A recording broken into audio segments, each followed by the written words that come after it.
Now I'd like to show you an interview that I've done with Dr. Charles King, who holds a PhD from Harvard and is a professor of marketing at the University of Illinois at Chicago, who actually teaches network marketing at the university.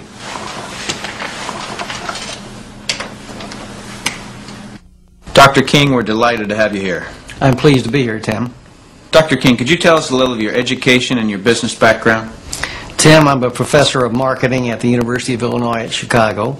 I got my bachelor's and master's degrees from the University of Texas in Austin, spent a tour of duty with the Exxon Corporation, and then returned to get my doctorate in business administration from Harvard University. More important to this discussion, over the last 6 years, I've been involved in doing research, teaching, and consulting in network marketing. So coming from such a conservative school, and I know you a little bit and I know you to be very conservative, what caused you to look at network marketing to begin with? In 1990, we had a major economic recession in the United States. The Midwest and Chicago particularly were very badly hit. As a result, the interviewers stopped coming to campus. We were graduating hundreds of students a semester, and they weren't getting jobs. Our alumni were coming back to us, losing their jobs, looking for help, and we had nothing to offer them. Now, I started looking, because of my background in business consulting, at alternative career paths. I went out and I looked at starting your own business, at home-based businesses. I looked at franchising. I looked at direct selling. And in the direct selling arena, I backed into network marketing. Now, I was very cynical, skeptical. Tim, I was negative about network marketing. They don't teach network marketing at the Harvard Business School, and I didn't know much about it. The end result was one of my students who was on the team asked me, "Why are you so negative about network marketing?" I looked at that young man and I said, "Son, I know enough to know I don't want to know any more." That student looked at me and he said, "Professor, if I gave you that answer to that question with no more information than you have, you would give me an F." I turned to him and I said, "Son, you're absolutely right. I have no basis for that conclusion. You just made an A." As a result, we went to the library, we went to meetings, and for the next 6 months, we did due diligence on the network marketing industry. I visited the top companies, I talked to network marketing leaders, I became an evangelist. In 1990-91, we started teaching network marketing in the marketing curriculum at the university. Wow. Was there any resistance from the dean of the school or the alumni?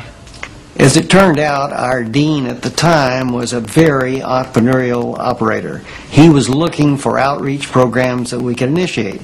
I had done my due diligence. We were getting good reviews in terms of student responses. So the dean said, "Maintain your professional profile and let's move forward with network marketing."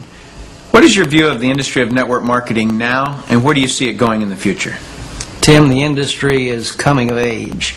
Today, we have computer and management information systems, which makes it possible for a network marketing company to organize a sales force so effectively that we can make a sale in Korea in Korean won, instantaneously convert that Korean won sale into US dollar sale, post that to a distributor's commission account in the United States, and pay that distributor in a week.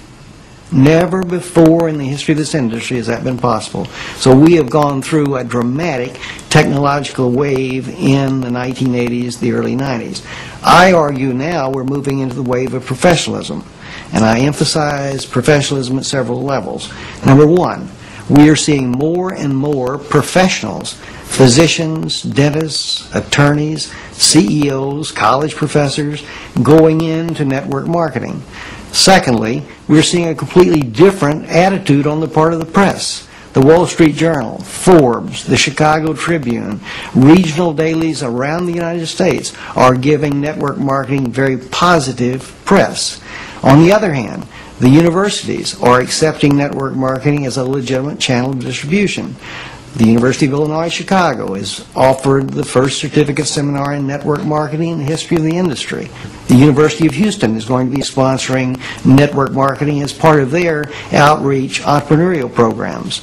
We're seeing more and more community colleges setting up network marketing courses on their campuses. So I see this industry growing dramatically over the next 10 years. It's currently a $20 billion industry in the United States. We have 7 to 10 million distributors in operation.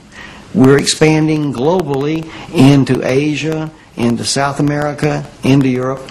The industry is growing at about 10 to 12% a year, in contrast to 3 or 4% for traditional retail sales. So on my view, the industry is absolutely coming of age. Suppose you run across the super skeptic. What advice do you have for them? Tim, I would recommend they do precisely what I did. I was a super skeptic. I did my due diligence, I investigated the industry, and I drew my own conclusions. I would suggest to anyone seriously looking at network marketing that they might read a couple of key references, that they might read 2 specific references. First, I would recommend that they read Wave 3 by Richard Poe. Richard Poe puts the industry in perspective in a very readable, enjoyable way. The second book I would suggest the skeptic read is one published in 1998 by Mark and Renee Reed Yarnell, entitled Your First Year in Network Marketing. I strongly recommend that you do your due diligence and then begin to define precisely what role you want to play in the network marketing industry. Set realistic expectations. If there's a single cause for failure in this industry, it's the get-rich-quick syndrome, thinking that you can come into the industry and make enormous sums of money with no work. I argue, by contrast, that if you set realistic expectations, you develop a plan of action to guide your business development, you can be successful. If someone were to come to your course, whether it's in Houston or whether it's in Chicago, what would they learn? Tim, what we've tried to do in that program is apply the basic skills of entrepreneurial management specifically to managing a network marketing distributor organization. We start by developing a business plan for a network marketing distributor. The second module, after building on the business plan, is to talk about how you implement the plan. How do you build a downline organization? The third module talks about managing your business. From the idea of managing your organization as you start building 10, 20, 30, 50, several thousand people in your group, on into managing your business as a financial profit machine. Tim, as you can tell, I believe in this industry. For a small financial investment and a commitment in sweat equity, hard work, and dedication, anyone can be successful in network marketing. And that's coming from a Harvard Business School graduate who was a true skeptic.